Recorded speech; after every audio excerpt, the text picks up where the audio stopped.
kind of turns to high school sports, and a lot of times you don't want to come off as too cocky, so I don't say a lot. But tonight, we can all brag, right? We're all part of something really special, so we can be as cocky as we want. Remember, John Kaiser went to Iowa State, and he came back, and he told me, yeah, well, I went down to visit him, and some guys were sitting around, and he said, well, you guys play football? Yeah, we play. And they said to John, how good were you? He said, we were the best. We were. I mean, he meant it. John's one of the smartest guys I know, right? If he says it, it's true. We're playing Independence, and John was a fullback our junior year, and South Maid decides to put him at a center. He actually corrected Coach at their Monday practice, going through the game plan one week, going, Coach, if you look in the scout report, you said that on this defense we're going to reach the linebacker. No, Hawkeye, what are you talking about? So it's proven right. And so we play Independence, and they were playing an odd front, so we ran this trap all day against them. They had just been Waverly, they were the big guys. Captains come out, they're all pumping out their biceps. We're like, yeah, good game. You want a clean, safe game, right? We were pretty wound up. I mean, it's Independence. There were 3A playoffs the year before. Well, by the third trap, we're getting 15 yards of crack. Kaiser comes back. He's got the big Rex backs on. Goes back to huddle. Right, Brad? They're a bunch of wussies. He was so excited. And then South Maid calls timeout because we're only getting 15 yards and we need someone to reach the safety to stop, tackling Happel there 20 yards down the field. We scored in the next play, 60 yards. So, those stories that we tell and that we like to tell, it's just great because it's part of something that kind of goes with you for a long, long time. I was walking out my sophomore year of high school, and South Maid catches me, and he says, Rye Bread, your attitude's not very good. I don't know, I thought my attitude's pretty good, Coach, What do I know? 16 years old. You don't want to play football, Wapsie Valley, you're going to come back next fall a little different. Had me by the back of the neck, and a nice, just easy grasp that you knew it could probably get a lot tougher.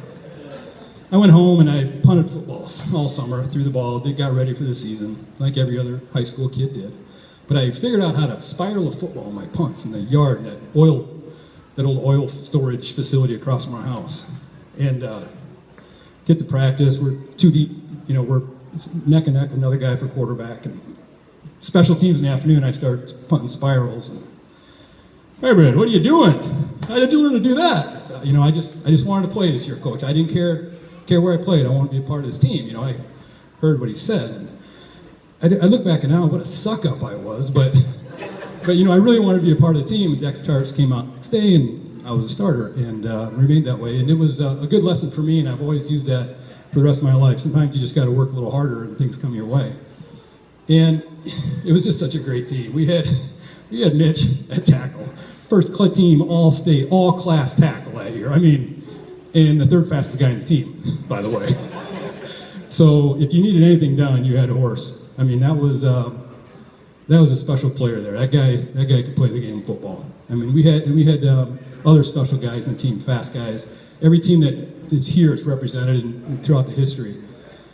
So I've got two more pieces. One is the history.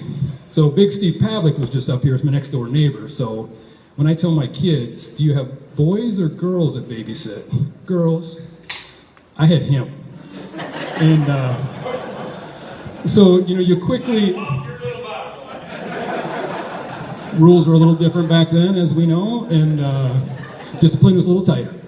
And but he'd have 3 Erickson boys on him, and he's a big guy. And that was he was a 74 team. And then we looked at, I remember watching Pat Miller, John Miller, those guys in the late 70s, and looking up to all those players. It was such a special group, and that's that legacy that starts to build, and it starts to build. My brother was 4 years older. Watching him play, I knew Rick Blisle left, but 32, Rick Blisle, 24, Todd Kaufman, 12, Tom Wolf, just like Scott was saying, all those guys. And that legacy, so my last story